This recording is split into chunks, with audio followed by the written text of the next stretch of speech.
आज वसंत व्याख्यान माला के अमृत महोत्सव के इस 78वें वर्ष में 11वें पुष्प को पिरोने का जो शुभ अवसर मिला है,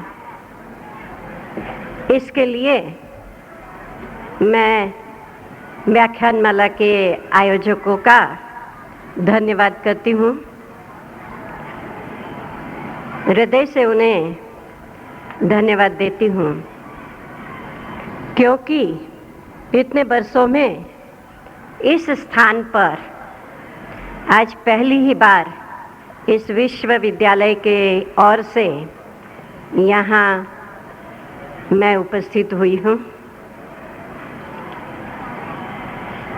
आज का जो ये प्रसंग है, प्रजापिता ब्रह्मा कुमारी ईश्वरीय विश्वविद्यालय की ओर से हमें निमंत्रित किया गया है, तो मैं चाहती हूँ कि यहाँ पर पहले इस ईश्वरीय विश्वविद्यालय का थोड़ा सा परिचय देना आवश्यक है,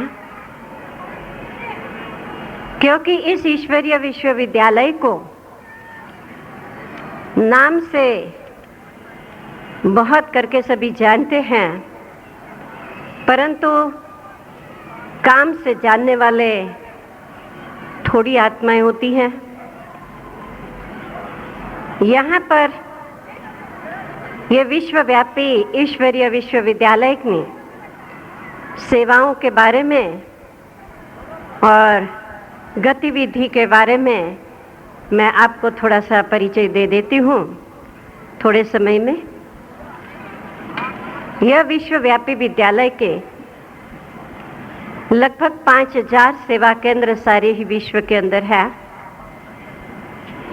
मुख्यालय माउंट आबू से लेकर के ये 5000 सेवा केंद्र सारी ही मनुष्य जाति के सेवा का कार्य कर रहा है, बिना किसी भेदभाव से, अर्थात जाति, धर्म, लिंग, आयु या और कोई देश आदि के बिना भेदभाव से यह ईश्वरीय विश्वविद्यालय की सेवाएं चलती हैं। कई जगह पर बड़े रूप में मेले, संग्रहालय और सेमिनार्स वगैरह आयोजित कर यह ईश्वरीय संदेश देने का कार्य चलता है। कहाँ कहाँ छोटे छोटे प्रोग्राम्स जैसे प्रवचन या प्रदर्शन या छोटे संवाद वगैरह आयोजित करके पब्लिक को या जनता को इस ईश्वरीय सेवा से लाभान्वित किया जाता है।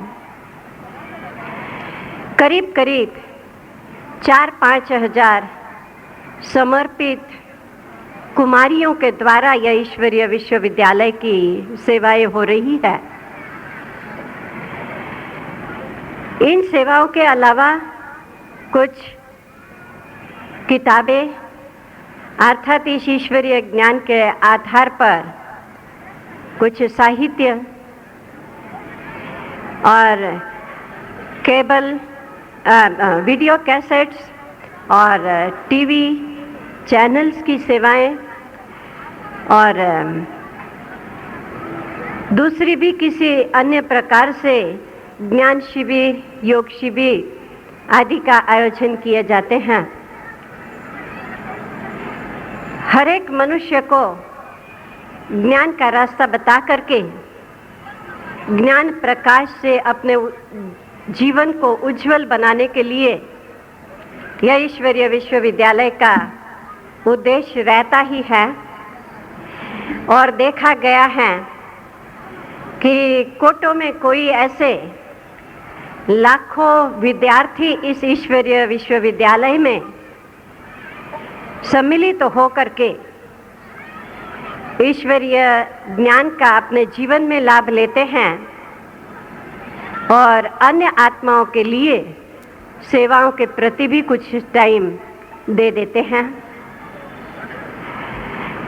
इस ईश्वरीय विश्वविद्यालय की एक विशेषता ये रही है कि कोई भी प्रोग्राम या कोई भी कार्यक्रमों के लिए कोई चार्जेस व टिकट्स या फीस या कोई फंड आदि नहीं लिया जाता है। हमें यह गर्व है कि हमारे ही ईश्वरीय विश्वविद्यालय से लाभ लेने वाले भाई और बहन जो भी अपने जीवन में इस ज्ञान और राजयोग के द्वारा कुछ लाभ ले रहे हैं, वही भाई बहन अपने ही तन मन और धन की सेवाएं देकर के इस ईश्वरीय विश्वविद्यालय का संचालन करते हैं। अर्थात सारे विश्व में श्रेष्ठ जीवन, चरित्र निर्माण, श्रेष्ठ शुद्ध कर्मों का व्यवहार और नैतिक और आध्यात्मिक उत्थान का कार्य इस ईश्वरीय विश्वविद्यालय की ओर से होता रहा है। इतना ही नहीं बल्कि राष्ट्र संघ अर्थात यूनो ने भी इस ईश्वरीय विश्वविद्यालय को बहुत ही अच्छी रीति मान्यता दी हुई है और यूनो के नॉन गवर्नमेंटल ऑर्गेनाइजेशन इसकी एक सलाहकार समिति की मेंबर के रूप में यह संस्था रही हुई है, जिसका बहुत ही अच्छी तरह से सारे ही विश्व की आत्माओं को लाभ मिल रहा है। इसके अलावा भी यूनो के तरफ से, राष्ट्र संघ के तरफ से इस ईश्वरीय विश्वविद्यालय को शांति के अवार्ड्स भी मिले हुए हैं और इस विश्वविद्यालय के द्वारा हर वर्ष कोई न कोई विषय को लेकर के अलग अलग प्रोजेक्ट तैयार किए जाते हैं, योजनाएं कुछ सेवा की बनाई जाती हैं और इस सेवाओं के द्वारा हर एक वर्ग की, हर एक क्षेत्र की सेवाएं की जाती हैं। ईश्वरीय विश्वविद्यालय के अंडर में एक राजयोगा रिसर्च फाउंडेशन नाम की संस्था कार्य कर रही है, जिसके 14 विभाग अर्थात 14 विंग्स बनी हुई है। व्यावसायिक आधार पर जैसे कि medical wing, businessman wing, engineers wing, youth wing, women's wing या ज्यूरिस्ट विंग, कल्चरल विंग, इस प्रकार से 14 विंग्स भारत के सभी कोने कोने में कार्य कर रही हैं कि जिसके द्वारा सारी ही जनता को इसका लाभ मिल सके। इस ईश्वरीय विश्वविद्यालय के मुख्य 2 विषय हैं ईश्वरीय ज्ञान और सहज राजयोग। राजयोग ये है जीवन को जीने की कला सिखाने वाली विधि, जिससे मनुष्य अपने जीवन में शांति और एकाग्रता का अनुभव करता है। शांति और एकाग्रता जिनको प्राप्त होती है आज के जमाने में, उनको और क्या चाहिए। आज का जो हमारा विषय है तनाव मुक्त जीवन कैसे बने,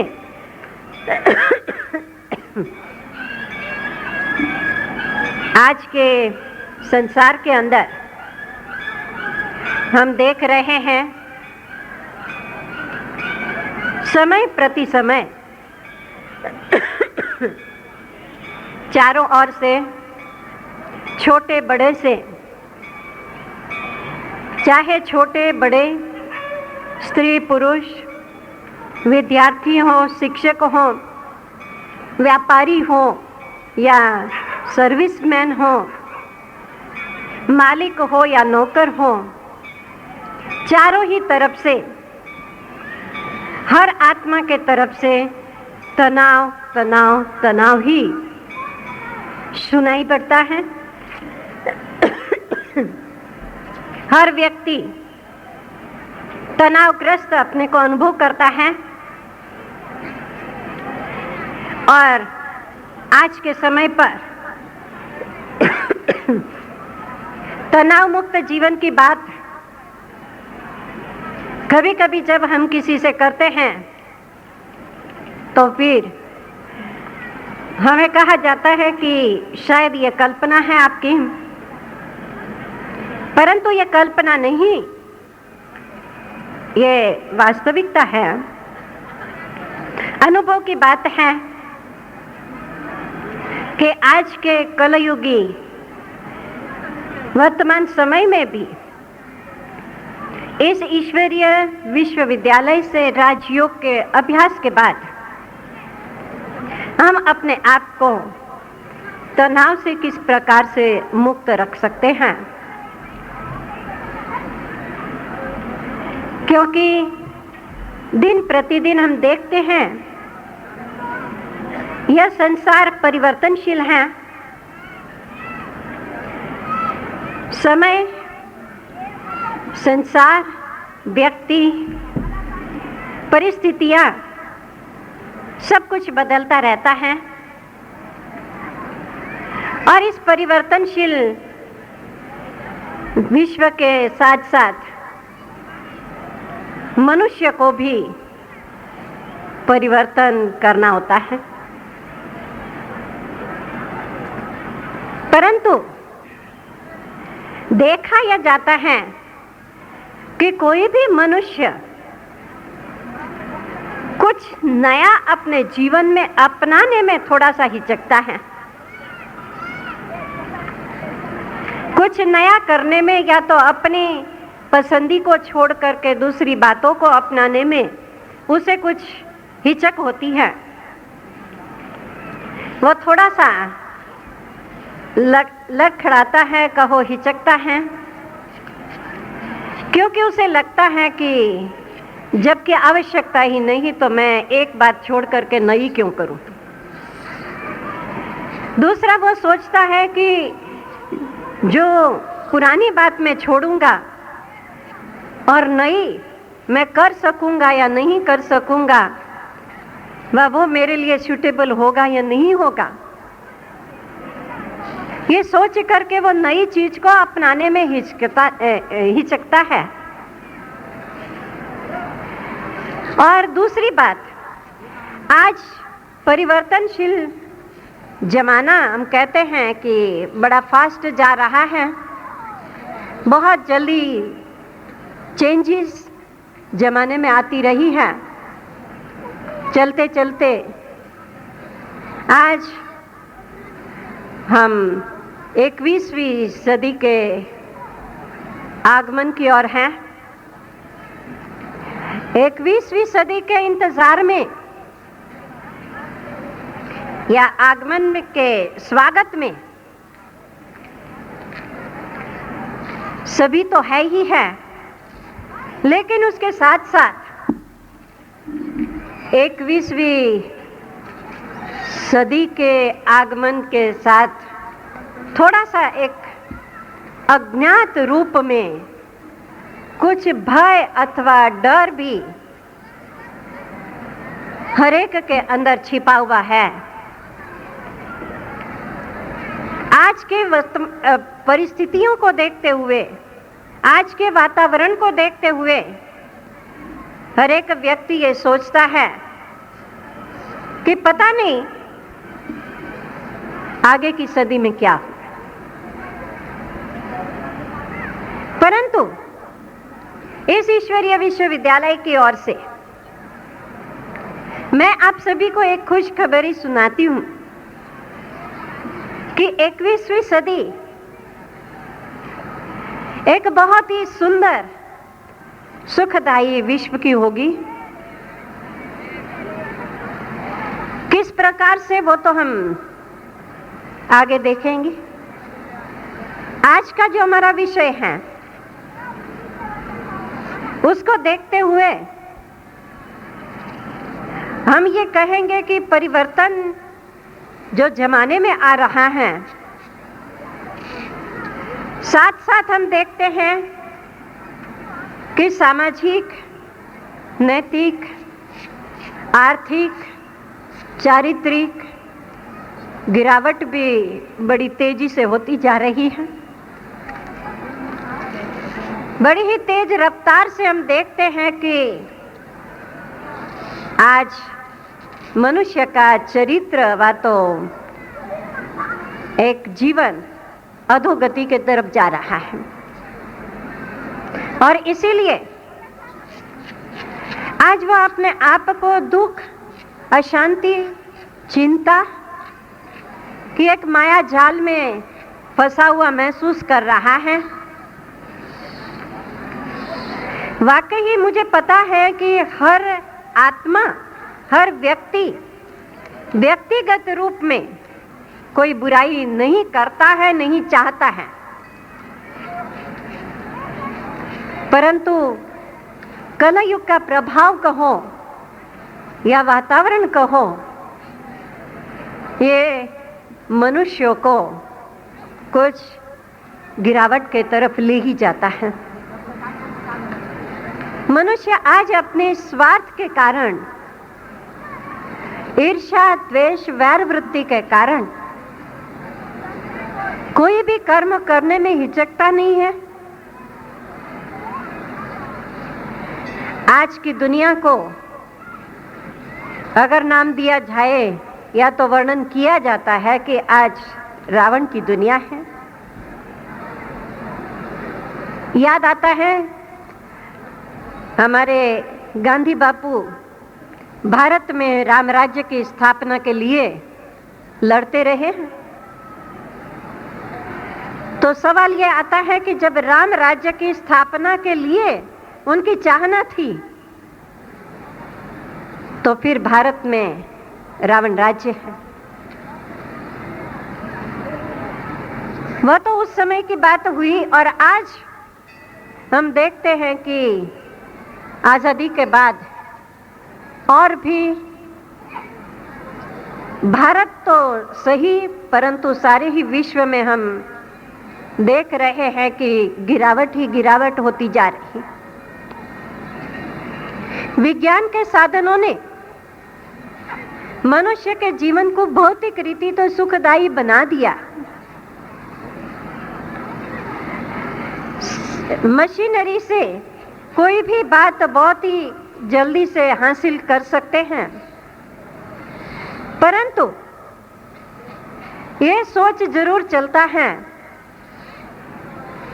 कि जो वातावरण की गर्मी को हम ठंडा कर लेते हैं और ठंडी में हीटर चला के वातावरण को गर्म कर लेते हैं, परंतु विज्ञान ने अभी तक कोई ऐसा मशीन नहीं दिया है कि जो मनुष्य के मन को शीतल कर सके या मनुष्य मन को शांत कर सके, ठंडा कर सके। बल्कि देखा जाता है कि दिन प्रतिदिन और भी मानसिक प्रदूषण भी बढ़ता ही रहा। भौतिक प्रदूषण तो यंत्रवाद के कारण होता ही रहा, परंतु इस प्रदूषण का मुख्य कारण हम कहेंगे कि आज मनुष्य मन प्रदूषित हुआ है। कई सारी बातें जो कि हमारे जीवन में हमारे लिए ही तनाव पैदा करती है। तनाव अर्थात क्या? तनाव हमारे मन में पैदा होता है। वैज्ञानिक अनुसंधान संशोधन के अनुसार कहा जाता है कि मनुष्य मन दिन भर में लगभग 30,000 से भी ज्यादा संकल्प या विचार कर लेता है। अभी 30,000 विचार में से व्यवहार में या तो कर्म में तो हम बहुत थोड़े लाते हैं, परंतु जितने ज्यादा विचार हमारा मन करता है उतना ही ज्यादा वो अपने आप को व्यक्ति एक मायावी जाल के अंदर महसूस कर रहा है कि यह संकल्पों की अथवा विचारों की एक माया जाल ऐसी बन जाती है मन के अंदर कि वो उसे खिंचावट महसूस होती है, वो उसे बोझा महसूस होता है, उसे तनाव महसूस होता है। और चारों तरफ आज छोटे से लेकर बड़े तक तनाव या तो प्रॉब्लम्स ये हर एक के अंदर घर किए हुए हैं।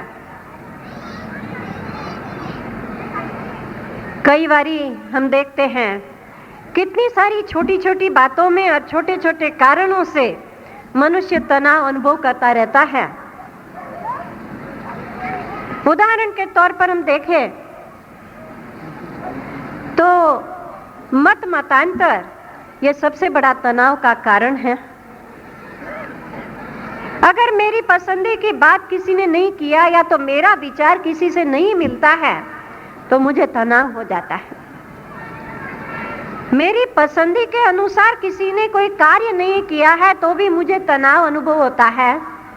मैं सोचती हूँ कि देखो ये है अपनी शक्ति, समय और पैसे भी वेस्ट कर रहा है, कोई चीज व्यर्थ जा रही है और कार्य बन नहीं रहा है या मुझे चाहिए वैसा नहीं हो रहा है, इसीलिए वह तनाव पैदा करता है। कभी कभी व्यक्ति को उसकी कमजोरियां भी तनाव महसूस होती हैं, वह तनाव का कारण बन जाती हैं। जब वह कोई कार्य करने के लिए असमर्थ होता है या तो कार्य करने पर अपने में कोई कमी या तो हीनता उसे महसूस होती है तो फिर वह टेंशन में आ जाता है, वह तनाव में आ जाता है। कभी कभी अनेक कार्य के जवाबदारियां ले करके वो तनाव महसूस करता है कि मेरे पास तो बहुत मेरे पीछे बहुत कार्य लगे हुए हैं, मेरे सामने इतनी सारे हैं प्रॉब्लम्स है, मैं कैसा हल करूं। कभी कभी कोई छोटे से कार्य को भी वो बहुत बड़ी जिम्मेवारी समझ लेता है, तभी भी वो तनाव महसूस करता है। उसके अलावा भी जब देखते हैं कि कहाँ धार्मिक, आध्यात्मिक, धार्मिक, सामाजिक व आर्थिक अन्याय उसे नजर आता है, वह अन्याय से लड़ नहीं सकता है परंतु तनाव जरूर अनुभव कर लेता है कि इसका रास्ता क्या है, इसके लिए क्या किया जाए। वह अपने आप में खिंचावट महसूस करता है। इस प्रकार से कई सारी बातें हैं जो कि छोटी छोटी है व्यवहारिक रूप में, परंतु उसे तनाव महसूस होता है और वह तनाव के कारण जो उसकी कार्य शक्ति है उसका भी पूरा उपयोग नहीं कर सकता है, उसकी एफिशिएंसी और भी या कार्य क्षमता और भी कम हो जाती है और जो करना चाहिए वो नहीं कर पाता। अब प्रश्न तो यह है कि इसका हल क्या। अनुभव तो हम सभी को है तनाव का, परंतु इसका हल क्या। आज का अपना विषय ही यह है कि तनाव से मुक्त कैसे हो। हाँ, ये शक्य है, संभव है, परंतु उसके लिए हमें एक संकल्प मन के अंदर दृढ़ करना पड़ेगा। हमें एक दृढ़ निश्चय अपने मन में लेना पड़ेगा कि मुझे बदलना है। समय, परिस्थितियां, समाज व संसार बदले या न बदले, मुझे बदलना जरूर है, क्योंकि मुझे शांति चाहिए, मुझे तनाव से मुक्त होना है। यह मुझे एक दृढ़ निश्चय अपने अंदर करना होगा अगर एक उदाहरण यहाँ सादा सा लेवे तो गलत नहीं होगा कि एक गांव है और वहां से गाड़ा जा रहा है। वो कहता है इस गांव में तो मेरा कोई काम नहीं है, तो ये गांव ने बाजू पर होना चाहिए, गांव तो हटेगा नहीं, परंतु गाड़े ने ही अपना रास्ता निकालना पड़ेगा। उसी प्रकार से संसार बदले या नहीं बदले, मुझे बदलना है। और ये भी हमें ध्यान में रखना है कि हर एक व्यक्ति समाज का व संसार का एक एकम है, एक यूनिट है। अनेक व्यक्तियों का मिल करके समाज व संसार बनता है। और जब मैं बदलूंगा तो फिर मैं औरों को भी बदलने की प्रेरणा दे सकूंगा व बदलने की कोई शिक्षाएं दे सकूंगा। यहां पर मुझे ये कहना होगा कि जब हम सारे समाज की और संसार की बातें करते हैं, व्यक्ति अपने आप को भूल जाता है। हम कुछ लेसन सिखाते हुए इस ईश्वरीय विश्वविद्यालय के अंदर एक छोटा सा गेम भाई बहनों के आगे रखते हैं, एक एक्सरसाइज।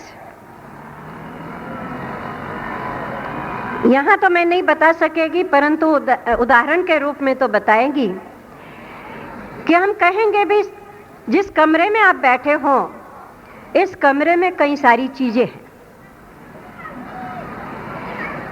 कई बातें हैं इस कमरे में। आप आंखें बंद कर एक बारी निरीक्षण करके फिर आंखें बंद करके हर एक व्यक्ति एक एक चीज बताए, तो जो भी समूह व संगठन होता है वो हर एक कोई ना कोई चीज बताता है। कोई कहता है ये खिड़की है, खिड़की को पर्दा लगा हुआ है, कोई कहता है यहाँ इतनी लाइट्स लगी हुई है, इतने पंखे लगे हुए, इतने हैं कुर्सियां व टेबल रखे हुए हैं, आदि आदि सब कहता है। या तो यहाँ कुछ लोग बैठे हुए हैं, ये भी कहता है, परंतु किसी के मुख से ये नहीं निकलता है कि मैं भी इसमें बैठा हुआ। अर्थात वो अपने आप को भुला हुआ है। जब ये पूछा गया है कि रूम में क्या क्या है कमरे में, तो वो अपने आप को भुला हुआ है, बाकी सब चीजें बता देते हैं।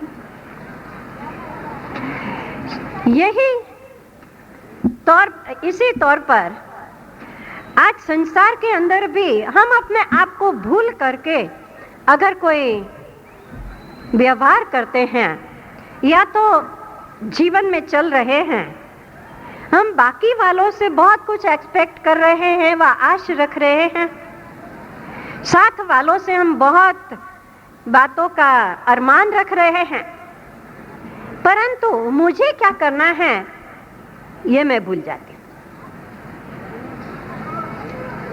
यह ईश्वरीय विश्वविद्यालय के अंदर सिखाया जाने वाला राजयोग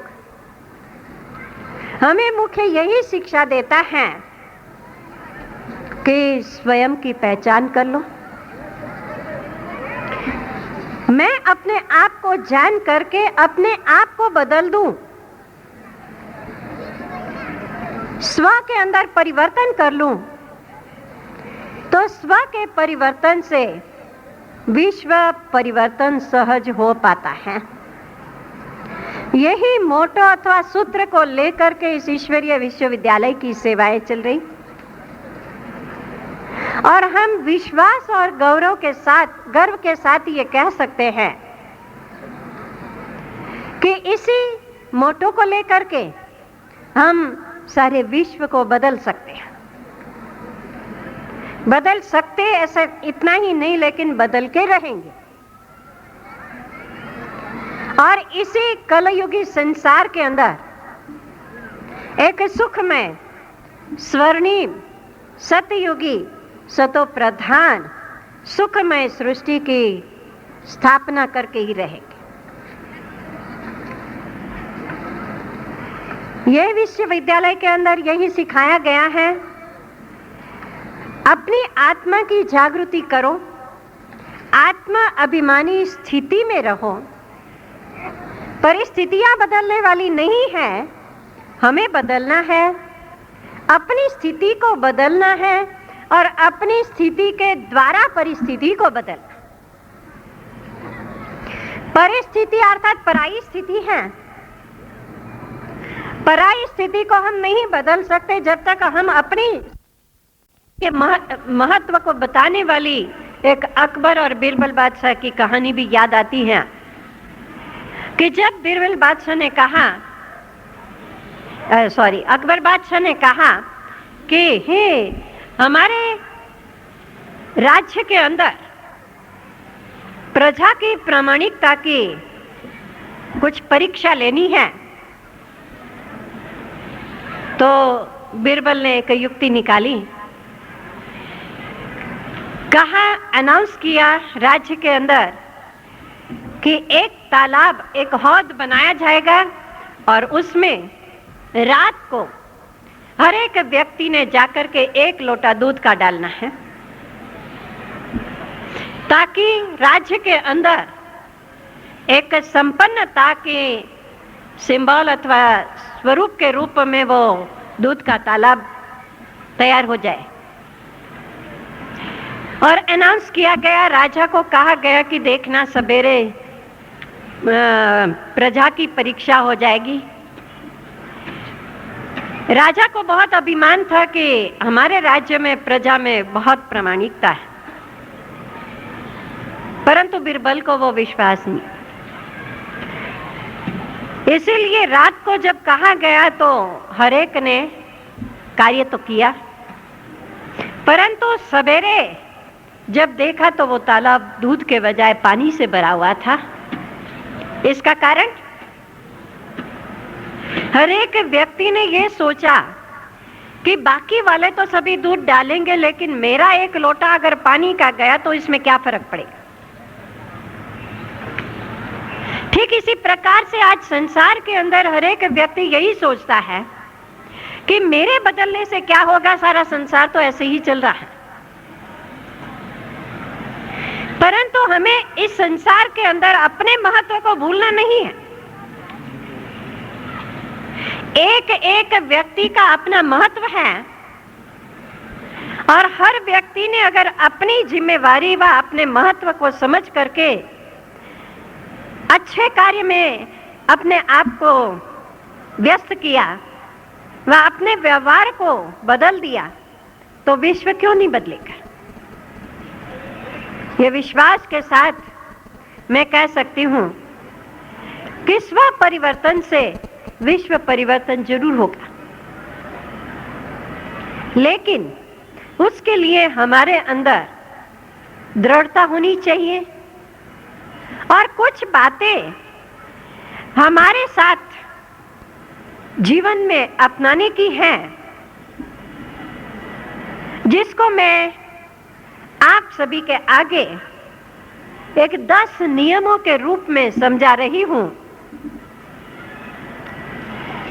10 नियम जो हमारे जीवन को तनाव से मुक्त करने के लिए मैं बताती हूं, उसको आप ध्यान से सुनेंगे और व्यवहार में लाएंगे, उसकी प्रैक्टिस करेंगे तो फिर जरूर आपको अपने जीवन में भी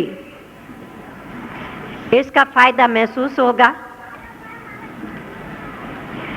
यह 10 नियम मैं आपको पढ़ करके बताती हूँ, थोड़ा सा उसका एक्सप्लेनेशन के साथ। इस ईश्वरीय विश्वविद्यालय का मोटो मैंने आपको बताया कि स्व परिवर्तन से विश्व परिवर्तन करना है। तो राजयोग हमें स्वरूप को, हमारे स्वरूप को जागृत करता है और स्वरूप को जागृत करने के बाद फिर हमारे अंदर जिन बातों की कुछ आचरण व धारणा होनी चाहिए, उसके लिए मैं ये 10 नियम बता रही हूँ। है तो बहुत सहज, सिर्फ ध्यान देने की बातें हैं। पहली बात मुझे ये ध्यान में रखना है कि मैं संसार की एक यूनिट हूँ। जैसा मैंने अभी समझाया कि हर एक ने अपना महत्व खुद का समझना है कि मैं एक संसार की विशेष आत्मा हूँ, मेरे ऊपर बड़ी जिम्मेवारी है, तो मुझे अपने आप को बदलना है। दूसरी बात, जब हम संसार में आए हैं तो अकेले आए हैं, कोई साथ में तो नहीं आया, न कुछ लेकर के हम आए हैं। तो इस संसार से जाते समय भी हम अकेले ही जाएंगे, न कोई साथ चलेगा न कुछ साथ चलेगा। तो हम ये ध्यान में रखें कि अकेले आए हैं, अकेला जाना है। इस संसार के अंदर न कुछ मेरा है न कोई मेरा है। मैं एक विशेष व्यक्तिगत इंडिविजुअल अपनी आइडेंटिटी वाली आत्मा हूं।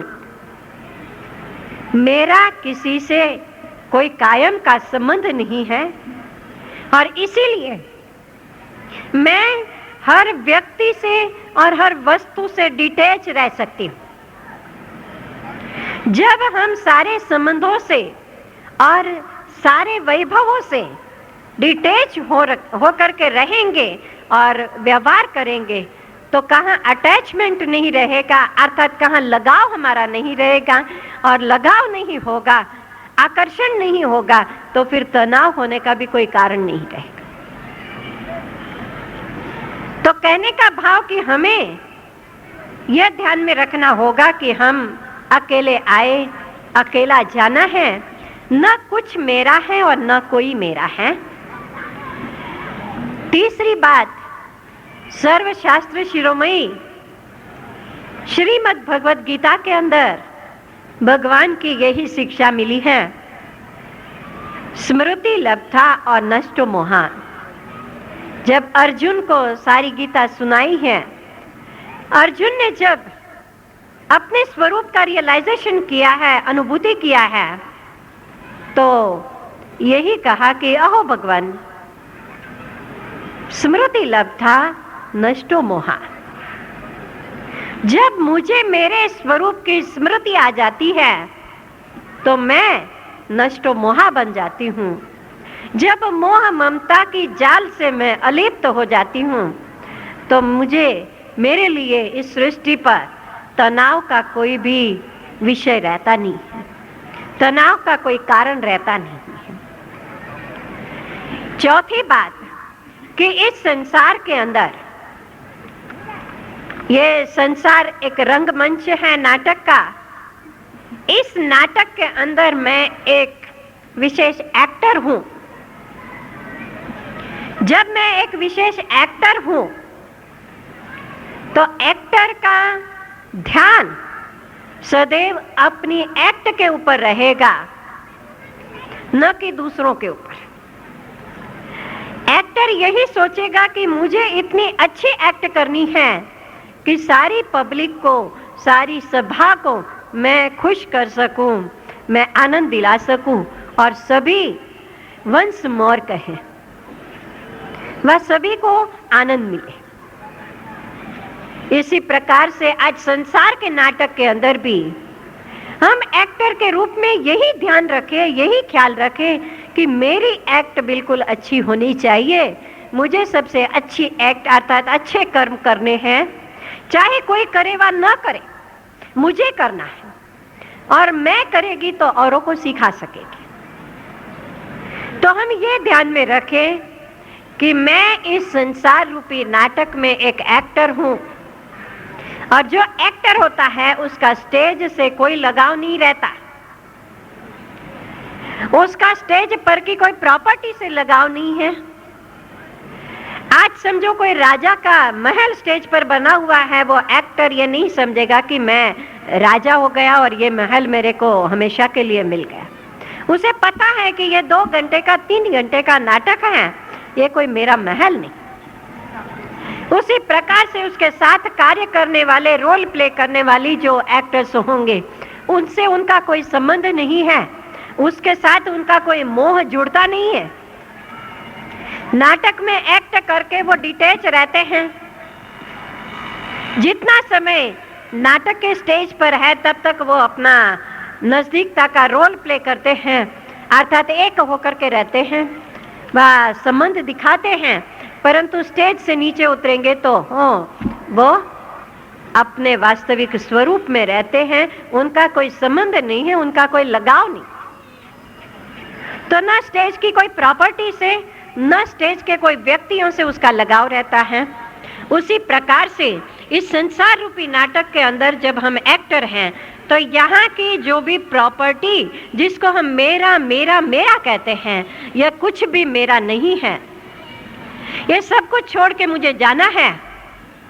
इस प्रकार की जब वैराग्य वृत्ति हमारे अंदर आएगी तो संसार में रहते हुए, अपने प्रवृत्ति करते हुए, अपने घर गृहस्थ में रहते हुए भी हम इससे अलिप्त रह सकते हैं।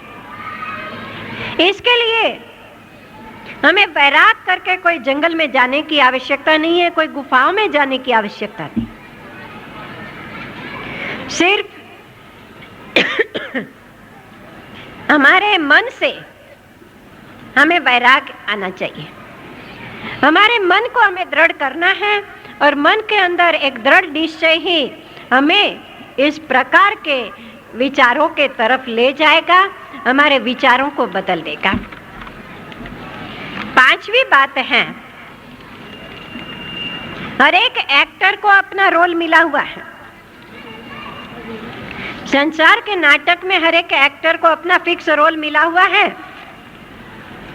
किसी के एक्ट के लिए मुझे कोई भी ऐतराज होना नहीं चाहिए। मेरे साथ वाले, हमारे परिवार वाले, समाज वाले कोई किसी भी प्रकार से व्यवहार करते हैं, उसका ऑब्जेक्शन मैं नहीं ले सकती। हाँ, एक नैतिक मेरी जवाबदारी है, अगर कोई गलत काम करता है तो मैं उसे समझाऊं। समझाने के बाद फिर वो जो कुछ करता है वो उसका रोल है। मैं उसके रोल के लिए अगर चिंतन लेकर के बैठेगी, वह उसकी चिंता करेगी, तो ये पर चिंतन मुझे गिराने की बात है।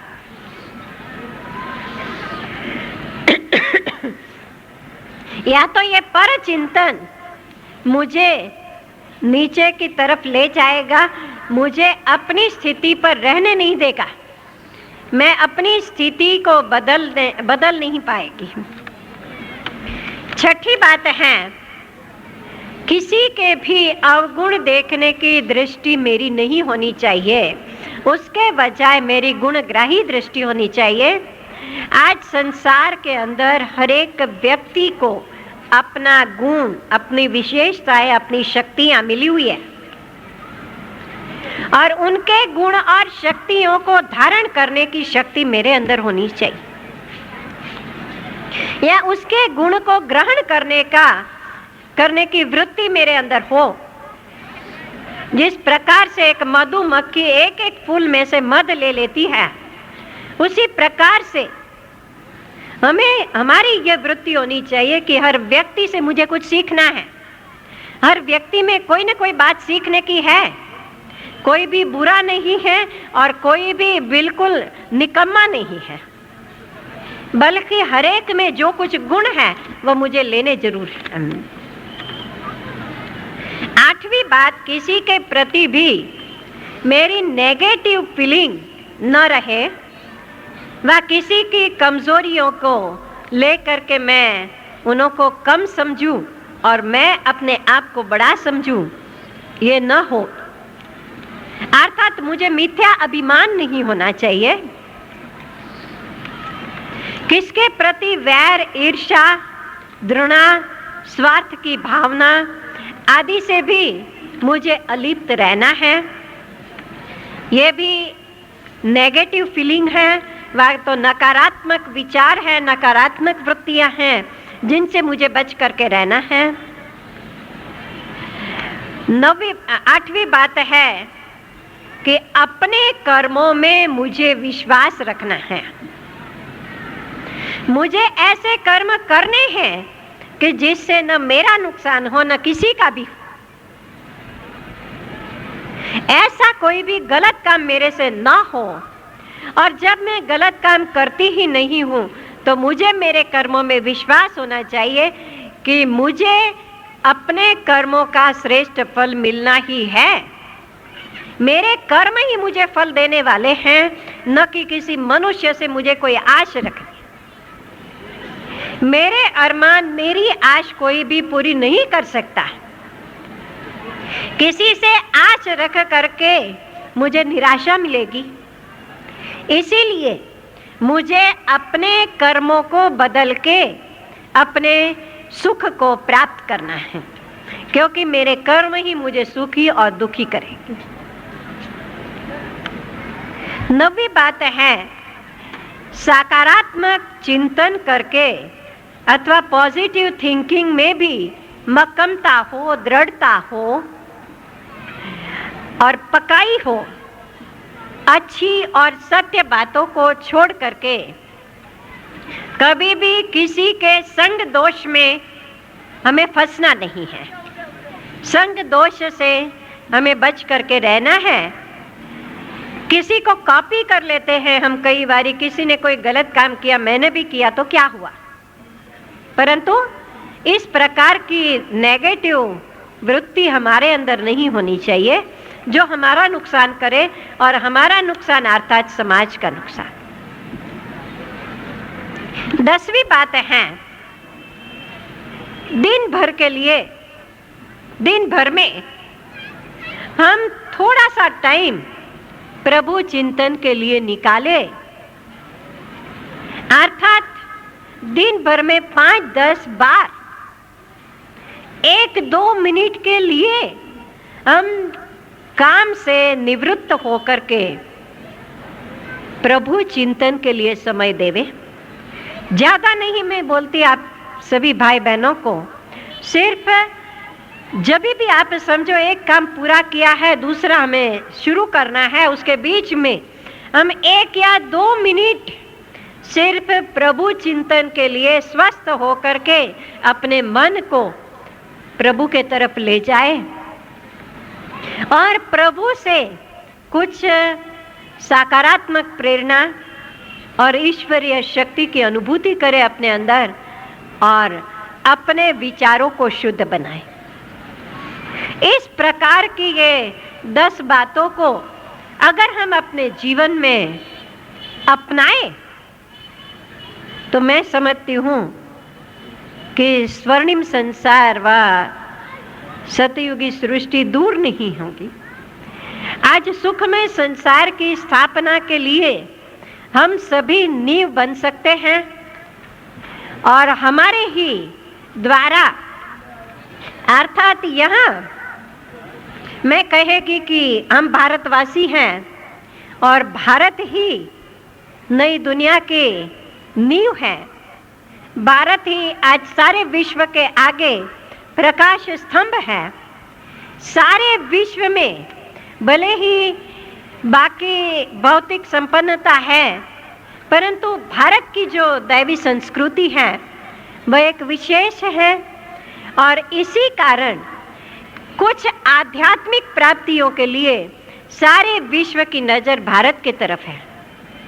इसका भी एक रहस्य है। भारत परमात्मा की अवतरण भूमि है।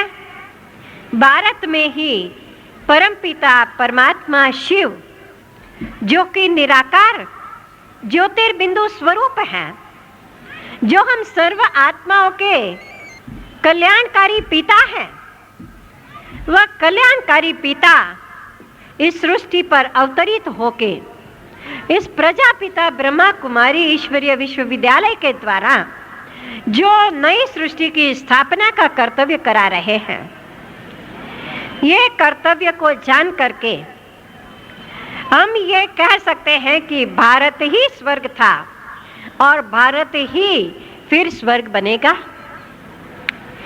भारत अवतरण भूमि है परमात्मा की, इसीलिए परमात्मा इसी सृष्टि पर फिर से स्वर्ग की स्थापना कर रहे हैं, वह हमारे ही द्वारा करा रहे हैं।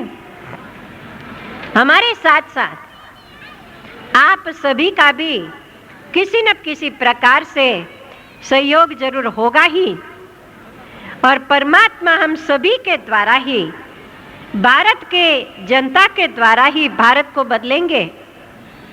और इसीलिए आज इस ईश्वरीय विश्वविद्यालय की सेवाएं सारे ही विश्व में फैल रही हैं और हो रही हैं।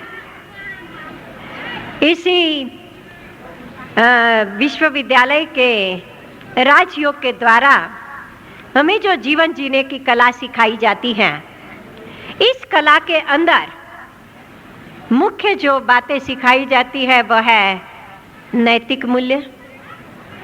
और नैतिक मूल्यों का हमारा जो दूसरा आज का विषय है, उसके ऊपर हमारे साथ वाले ब्रह्मा कुमारी वीणाबेन आपको कुछ शब्दों में बताएंगी।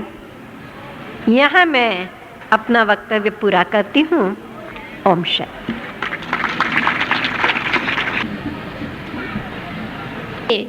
मनुष्य के और मनुष्य के जीवन की कीमत यह समझने के लिए एक छोटा सा गीत है, पहले वो आपको सुनाया जा रहा है और उसके बाद उसी विषय का व्याख्यान आपके सामने रखा जाएगा। कलम तो थोड़ा सा ही करूँगा, आगे करना पड़ेगा। बस थोड़ा वरती कर, बस ठीक है।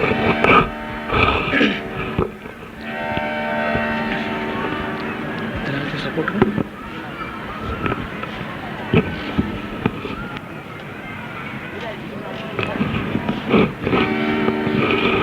तो माइक लांब बस, माइक लांब ठेव बस, अजून लांब ठेव। बस ठीक है, ठीक है।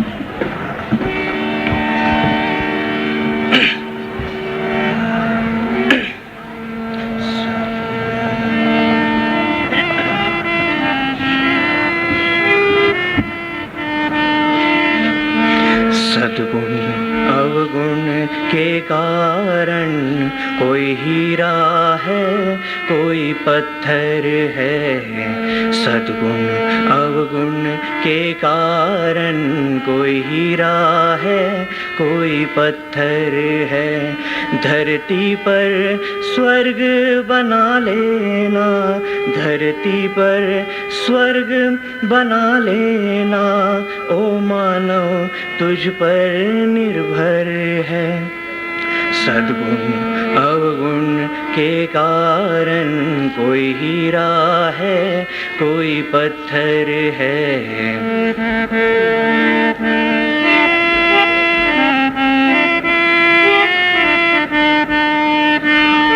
तू दीप से दीप चलाता चल, तू सबको गले से लगाता चल। तू दीप से दीप जलाता चल, तू सबको गले से लगाता चल। तू प्रेम एकता शांति सत्य सहयोग के रंग लुटाता चल। गुण ही गुण भरे पड़े तुझ में, अंतर तेरा रत्नाकर है। अवगुण के कारण कोई हीरा है, कोई पत्थर है।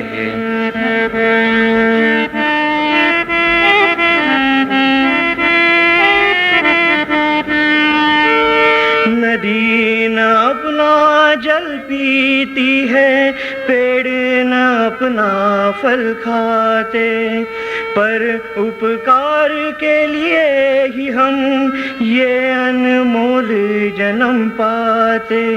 जो पर दुख को अपना माने, वो मानव देव से बढ़कर है। सद्गुण अवगुण के कारण कोई हीरा है, कोई पत्थर है। सद्गुण अवगुण के कारण कोई हीरा है, कोई पत्थर है।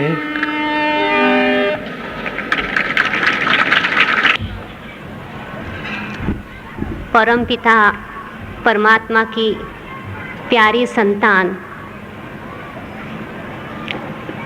आज के इस कार्यक्रम में उपस्थित माननीय आयोजक एवं आदरणीय दीदी जी और सामने बैठे हुए सभी आत्मिक भाई और बहनों, मैं आपसे एक बात के लिए क्षमा मांगूंगी। आपको बताया गया कि हिंदी और मराठी अर्थात मराठी में व्याख्यान बताया जाएगा, परंतु इस बात के लिए क्षमा चाहती हूँ, मैं आपको हिंदी में ही बताऊंगी। तो आज का विषय जो है नैतिक मूल्य का महत्व। अगर हमें अपने जीवन की कीमत बढ़ानी है अथवा हमें मूल्यवान बनना है तो हमें अपने जीवन में नैतिक मूल्य जरूर धारण करने होंगे। तो आज हम देखते हैं दिन प्रतिदिन सारी दुनिया पतन की ओर जा रही है। तो इसका एक ही कारण है, वो है नैतिक मूल्यों का ह्रास अथवा नैतिक मूल्यों का अभाव। तो इस बात को ध्यान पर लेते हुए भारत सरकार ने भी नैतिक मूल्यों का शिक्षण सभी स्कूलों में व सभी बच्चों में दिया जाए, तो यह आयोजन किया है। तो इस बात को महाराष्ट्र सरकार ने मान्यता देते हुए इसका अनुकरण किया है, अर्थात सभी स्कूलों में नैतिक मूल्य शिक्षण एक ये विषय रखा गया है। तो इस विषय को समझाने के लिए अगर यह विषय छोटपन से ही संस्कार रूप में डाला जाए तो आगे चल कर के उसको परिवर्तन करना किसी प्रकार की कठिनाई नहीं होगी। परंतु फिर भी समय तो गया नहीं है। जिस तरह से सारी सृष्टि परिवर्तनशील है, इसी प्रकार मनुष्य भी परिवर्तनशील है। अर्थात ही मनुष्य के परिवर्तन के आधार पर सारी सृष्टि का परिवर्तन आधारित है। तो क्यों ना हम अपने जीवन को परिवर्तन करें। तो कालचक्र के अनुसार कुछ समय ऐसा था जब सभी मनुष्य सर्वगुण संपन्न देवता स्वरूप था, अर्थात गायन और पूजन योग्य था, अर्थात श्रेष्ठ और महान था। लेकिन अब कालचक्र ने परिवर्तन लाया है, जिसके कारण आज मनुष्य उन्हीं देवी देवताओं की मूर्तियां बनाकर उनकी पूजा कर रहा है, उनकी अर्चना कर रहा है और उनका गायन कर रहा है। वास्तव में देखा जाए कि ये जो भी मंदिरों की मूर्तियां हैं, ये सब हमारी ही है, जबकि हमारे अंदर जब नैतिक मूल्य अर्थात दिव्य गुणों की धारणा होती है, तब हम मनुष्य देवता स्वरूप कहलाते हैं। तो आइए इस बात को समझ लें कि जब मनुष्य में दिव्य गुण होते हैं तब मनुष्य देवता कहलाता है, अर्थात उसका गायन और पूजन होता है। और जब मनुष्य आसुरी अवगुणों के वशीभूत हो जाता है तब वह निंदा और अपमान के वशीभूत हो जाता है, अर्थात निंदा और अपमान के योग्य बन जाता है। तो क्यों ना हम गायन और पूजन योग्य बने। इस पर एक छोटा सा उदाहरण है कि एक रामानंद मिशन थी, अर्थात संस्था थी।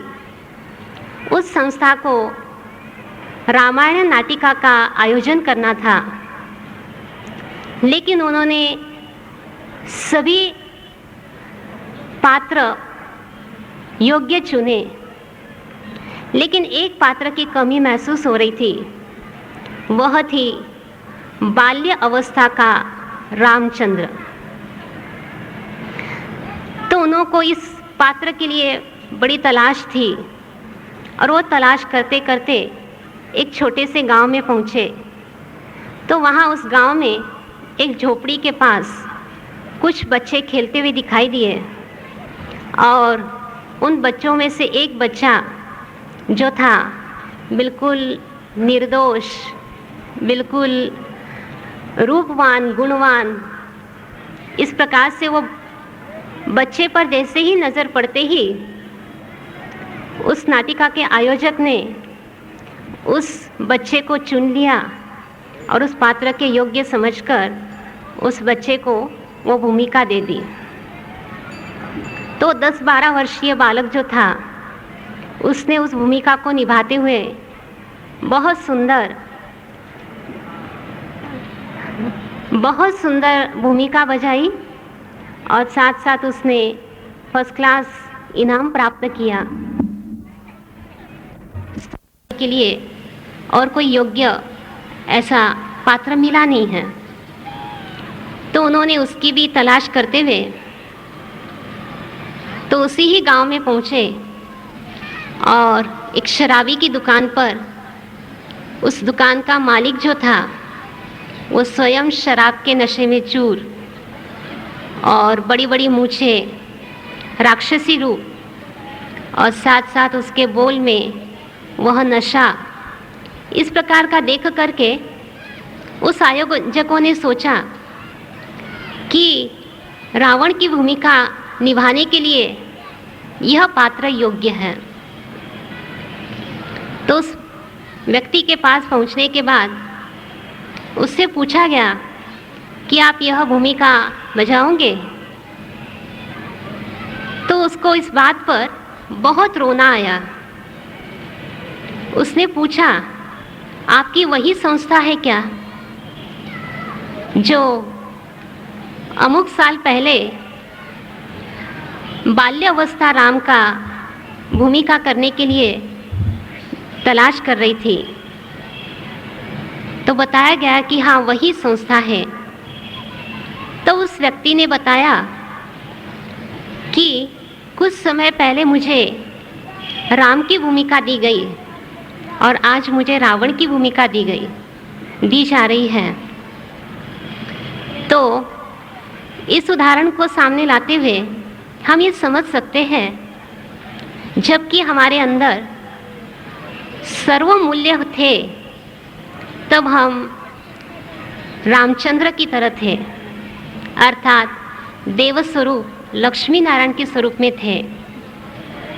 और आज हम सभी उन मूल्यों से दूर अर्थात मूल्यहीन बनकर अपने जीवन को एक राक्षसी स्वरूप बना चुके हैं।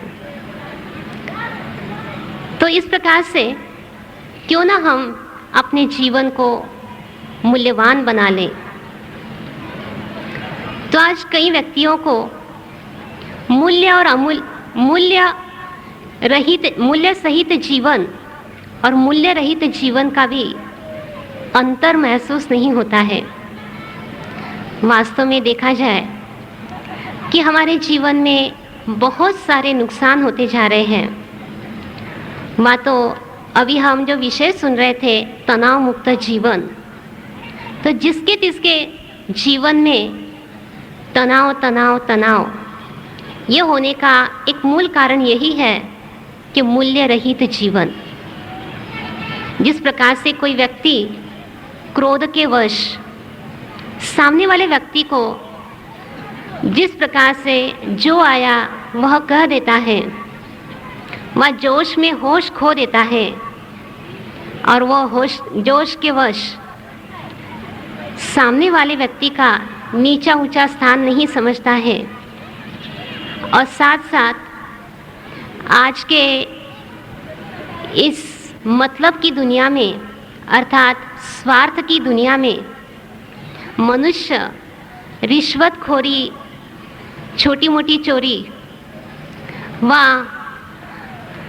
और किसी प्रकार से मनुष्य से वैर भाव, ईर्ष्या ये सब रख कर के अपना जीवन व्यतीत कर रहा है। तो वैसे देखा जाए कि जबकि हम क्रोध के वश सामने वाले व्यक्ति को जब कुछ कम ज़्यादा कह देते हैं तो उसी के कारण थोड़े समय के पश्चात शांति से बैठकर जब विचार करते हैं तो उसका फलस्वरूप हमें तनाव प्राप्त होता है। तो इन अवगुणों के कारण हमारा जीवन तनाव युक्त हो गया है। अगर हम सभी चाहते हैं कि हमारा जीवन तनाव मुक्त बने, उसके लिए हम अपने जीवन में से अवगुणों का त्याग करें और उसी जगह पर हम गुणों को स्थान दें। लेकिन आज के इस वातावरण में इस बात को कठिनाई महसूस होती है व इस बात को अपने जीवन में लाने के लिए सभी मनुष्य कठिनाई महसूस करते हैं, परंतु ये बहुत ही सहज और सरल उपाय है। जिस तरह से कोई कमरे में अंधेरा हो, अंधेरे को मिटाने के लिए जबकि हम एक दिया जला देते हैं तो वो अंधेरा खुद ब खुद निकल जाता है। तो उस जगह पे हमने अंधेरे को निकालने की किसी प्रकार की मेहनत नहीं की होती है।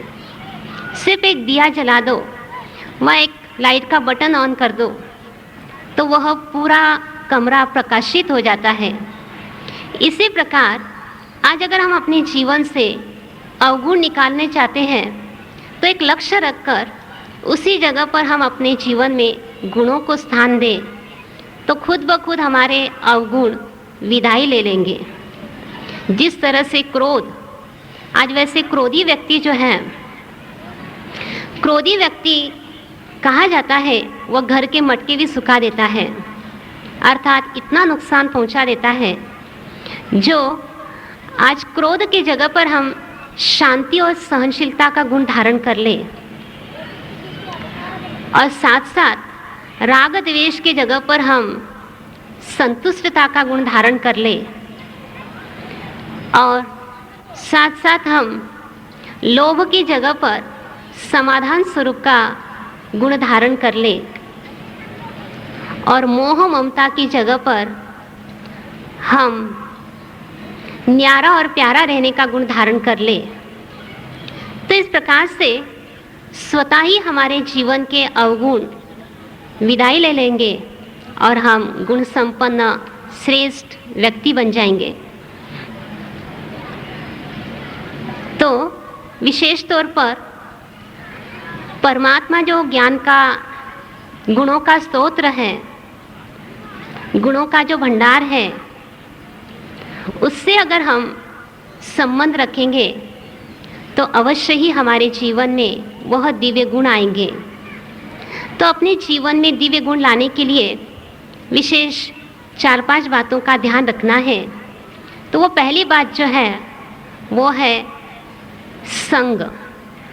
जैसा संग वैसा रंग। इस पर बताया जाता है कि एक राजा था, उसके पास 2 पोपट थे। तो ये 2 पोपट जो थे, उन्होंने एक पोपट को चोरों के संगठन में रखा और दूसरे पोपट को एक संतों के संग में रखा। तो 1 महीने के बाद उनका परिणाम देखा तो दोनों पोपट में इतना बदलाव था। वैसे तो दोनों पोपट आपस में भाई थे, लेकिन जो संतों के संग में था तो राजा का आगमन होते ही उस पोपट ने राजा का बहुत ही आदरपूर्वक स्वागत किया और जब दूसरे पोपट के पास पहुंचे तब दूसरे पोपट ने राजा का बहुत गालियों से अपमान किया। इससे समझा जाता है कि संग का असर भी बहुत बड़ा हमें प्रभाव डालता है। तो क्यों ना हम श्रेष्ठ संग करें जिससे हमारे ऊपर श्रेष्ठ गुणों का रंग चढ़े। तो इस बात को जैसा संग वैसा रंग, और साथ साथ दूसरी बात जो है, जैसी दृष्टि वैसी सृष्टि। हम एक कॉमन बात में सुनते आ रहे हैं कि दुनिया बहुत बेकार हो चुकी है, दुनिया बहुत बुरी है। वास्तव में दुनिया बुरी नहीं है, लेकिन हमारी दृष्टि बुरी है। जिस तरह से हम जिस रंग का चश्मा धारण करते हैं, तो वैसे ही रंग की सारी दुनिया दिखाई देती है। तो हम ये नहीं कह सकते हैं कि दुनिया काली है। अगर मैंने चश्मा काला धारण किया है तो दुनिया काली नहीं है, परंतु मेरा चश्मा अर्थात मेरी दृष्टि काली है। तो इस प्रकार से दूसरों को दोष न देते हुए हम स्वयं में बदलाव लाए, अर्थात अपनी दृष्टि को परिवर्तन करें। अर्थात हम अपने दृष्टि को गुणग्राही दृष्टि बनाए।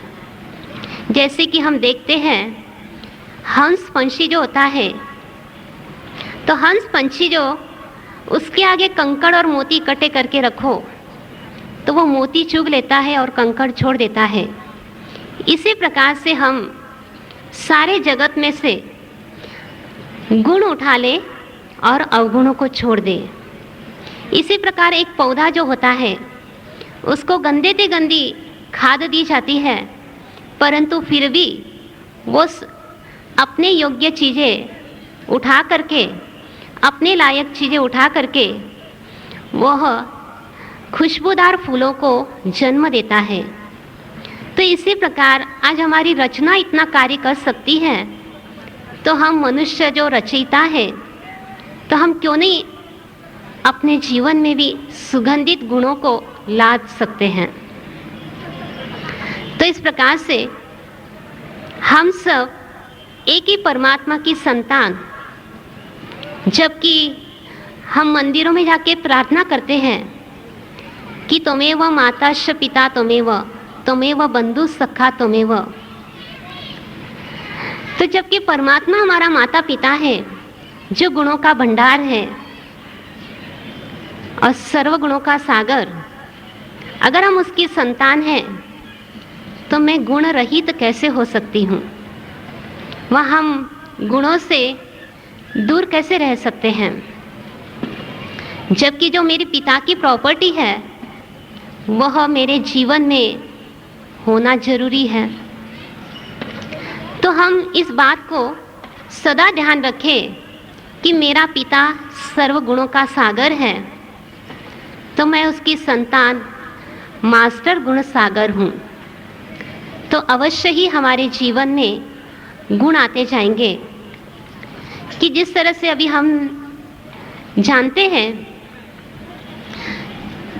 कि हम सब मनुष्य रूप जब इस सृष्टि पर पधारित होते हैं, तब हम अपने साथ और तो कुछ नहीं आते हैं, लेकिन गुणों के संस्कार जरूर ले आते हैं।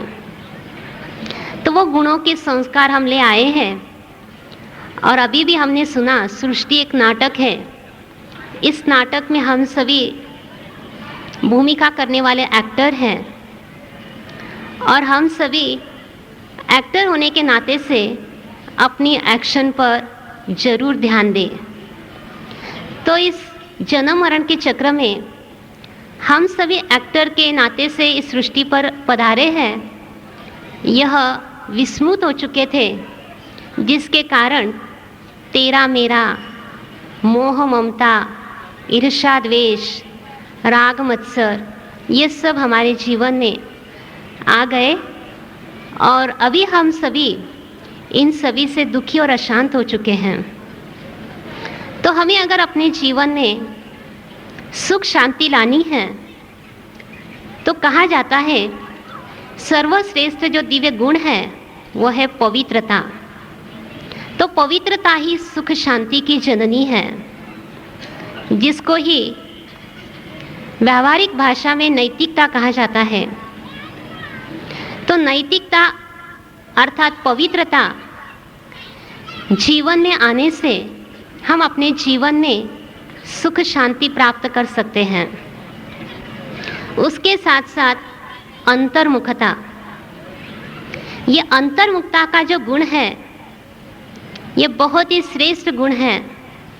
कहा जाता है अंतर्मुखी सदा सुखी, बाह्यमुखी सदा दुखी। तो जैसे अंतर्मुखी सदा सुखी क्यों होता है? क्योंकि अंतर्मुखता की परिभाषा है कम बोलो, धीरे बोलो, मधुर बोलो। जबकि जो अंतर्मुखी होता है वो कम शब्दों में अपना विषय व्यक्त कर देता है और मधुर भाषा के साथ धीरे आवाज़ में अपने भाषा को सामने वाले को समझाता है, तो वह सदा सुखी रहता है। अर्थात उसके जीवन में किसी प्रकार का तनाव नहीं रहता है। जबकि हम क्रोधवश बोलते हैं, ज़्यादा बोलते हैं और बड़ी आवाज़ में बोलते हैं, तब हमारे मानसिक स्थिति को हानि पहुंचती है और उसके कारण जीवन में तनाव पैदा होता है। तो इसी प्रकार से ये ध्यान पर लेते हुए कि हमें अगर सदा सुखी रहना है तो अंतर्मुखी बनना बहुत ज़रूरी है। और साथ साथ आगे का जो दिव्य गुण है वो है सहनशीलता।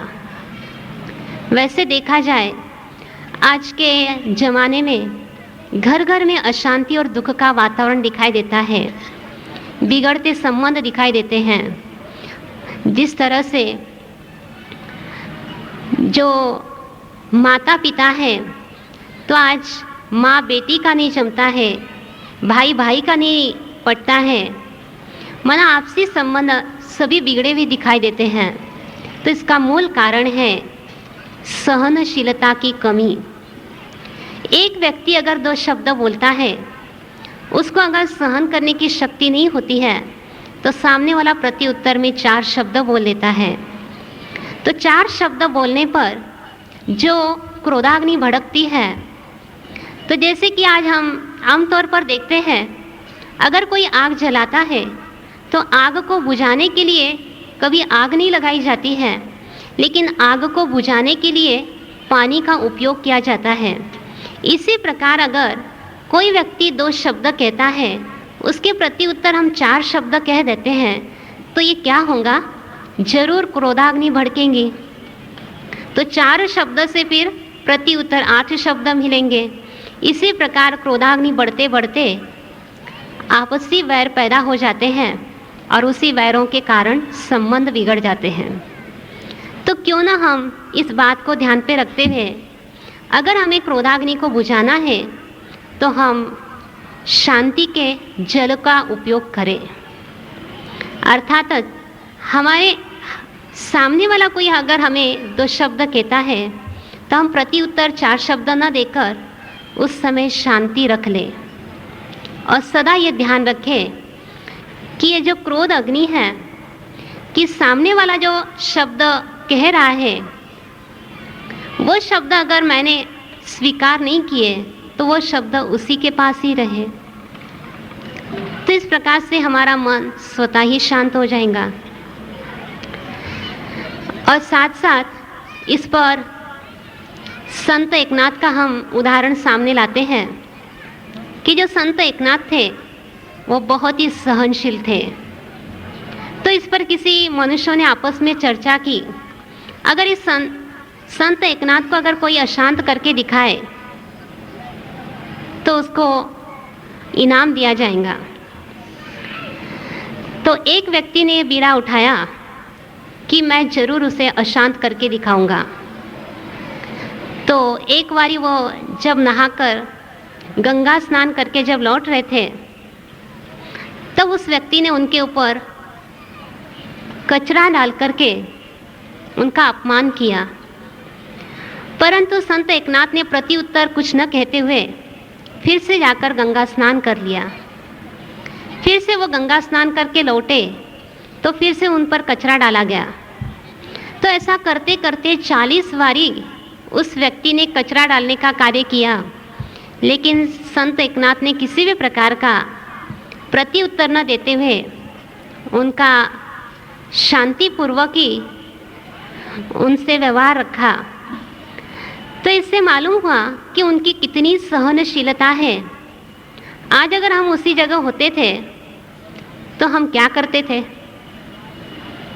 अगर हमें भी अपने जीवन में संतों की तरह महानता लानी है तो इस प्रकार से सहनशील, धैर्यवान, निर्भय, हर्षित मुख, नम्र और साथ साथ श्रेष्ठ बनना होगा।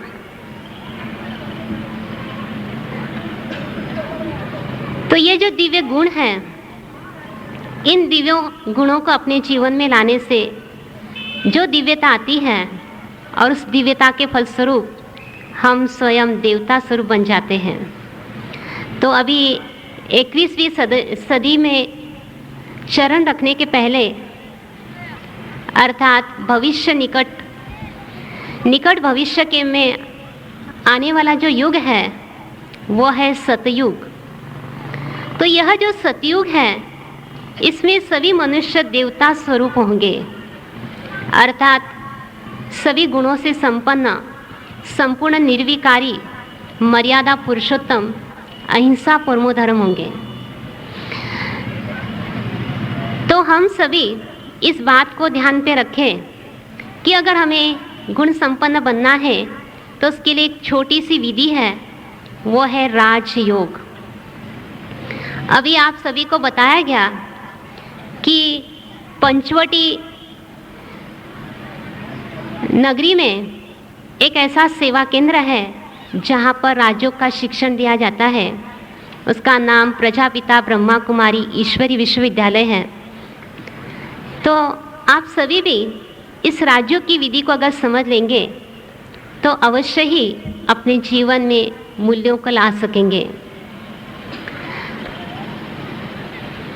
और साथ साथ इस राजयोग की विधि को अपनाने के लिए विशेष तौर पर जो पहचान कराई जाती है वह है स्व की पहचान। आज वैसे देखा जाए, आज सभी मनुष्य अपने आप को बाहरी रूप से तो जरूर जानता है, लेकिन आंतरिक रूप से मैं कौन हूँ इसकी वो विस्मृति हो चुका है। तो स्वयं परमपिता परमात्मा इस सृष्टि पर ब्रह्मा के तन में प्रवेश होकर के हमें स्वयं की पहचान करा कर दे रहे हैं कि हम सभी मनुष्य कौन हैं। तो वास्तव में हम शरीर न होकर एक सूक्ष्म चैतन्य आत्मा है, और आत्मा इस शरीर में भ्रुकुटी में निवास करती है, विराजमान है। तो इस प्रकार से शरीर और आत्मा, इसकी तुलना एक गाड़ी और ड्राइवर के साथ की गई है। तो जिस तरह से गाड़ी को चलाने वाला चालक ड्राइवर होता है, इसी प्रकार इस शरीर को चलाने वाली एक चेतन सत्ता आत्मा है। और अगर हम सदैव आत्मा की स्मृति में रहेंगे तो इन कर्मी इंद्रियों द्वारा हमें किस प्रकार से कर्म करना है उसका भी हमें सदा ध्यान रहेगा। अर्थात हम कभी इस प्रकार के कर्म नहीं करेंगे जिससे हमें दुख प्राप्त हो। और साथ साथ आत्मा जो है परमात्मा की संतान होने के नाते से सर्वश्रेष्ठ है, शक्तिशाली है, गुण संपन्न है। लेकिन अब हम उस परमात्मा के संबंध को सिर्फ वर्णन करते रहे, लेकिन अगर उस संबंध को हम अनुभव में लाएंगे तो अवश्य ही हम भी गुणों से संपन्न देवता बन जाएंगे। तो हम आपको एक शुभ आमंत्रण देते हैं कि इस राज्यों की विधि को जानने के लिए आप अवश्य ही नज़दीक के अपने प्रजापिता ब्रह्मा कुमारी के सेवा केंद्र पर पधारिए और इन आभूषणों को हमें किस समय किस प्रकार से धारण करना है।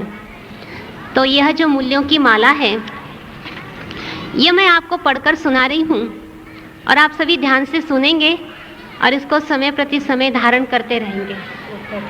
तो इस प्रकार से सबसे पहला जो मूल्य है, परमात्मा में संपूर्ण निष्ठा हो, आत्मा में दृढ़ता हो, विचारों में परिपूर्णता हो, मन में संतुष्टता हो, बुद्धि में दिव्यता हो, संस्कारों में श्रेष्ठता हो, दृष्टि में पवित्रता हो, वाणी में मधुरता हो, चलन में उदात्तता हो, चेहरे में प्रसन्नता हो, कर्म में प्रवीणता हो, कला में निपुणता हो, सेवा में नम्रता हो, व्यवहार में सरलता हो, स्नेह में शुद्धता हो, संबंध में निर्लिप्तता हो, आहार में सात्विकता हो, जीवन में सत्यता हो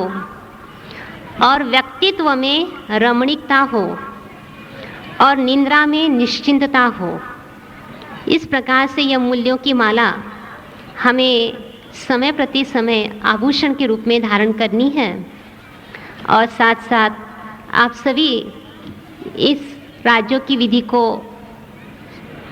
समझने के लिए अवश्य सेवा केंद्र पर पधारिए। इतने शब्दों के साथ मैं अपने वाणी को विराम देती हूँ। धन्यवाद। ओम शांति।